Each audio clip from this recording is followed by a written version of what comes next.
টাকা ভাঙটি নিয়ে কিছু ইংরেজি আপনারা জেনে নিন, যেগুলো আমরা প্রতিদিনই এই ইংরেজিতে কথাবার্তা বলে থাকি। যেমন, তোমার কাছে 500 টাকা ভাঙটি আছে? Do you have change for 500 টাকা? আমাকে কিছু ভাঙটি দিতে পারো? Can you give me some change please? দুঃখিত, এখন আমার কাছে কোনো ভাঙটি নেই। Sorry, I don't have any change right now. রিক্সা ভাড়া দেওয়ার জন্য আমার ছোট নোট দরকার।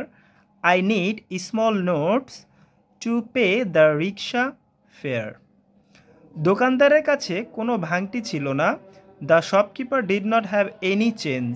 আমি 1000 টাকার নোটে দিলাম, কিন্তু সে আমাকে ভাঙটি দেয়নি। আই পেড উইথ 1000 টাকা note but he did not give me the change. এই টাকাটা ভেঙে ছোট করে দাও দয়া করে। Please break this note into smaller ones. তুমি কি এই 1000 টাকার নোটটি ছোট নোটে ভাঙাতে পারো? ক্যান ইউ এক্সচেঞ্জ দিস 1000 টাকা নোট ফর স্মলার বিলস? আমার কাছে শুধু কয়েন আছে, কাগজের টাকা নেই। I only have coins, no paper money. সে আমার কাছে ভাঙটি চেয়েছিল, কিন্তু আমার কাছে ভাঙটি ছিল না।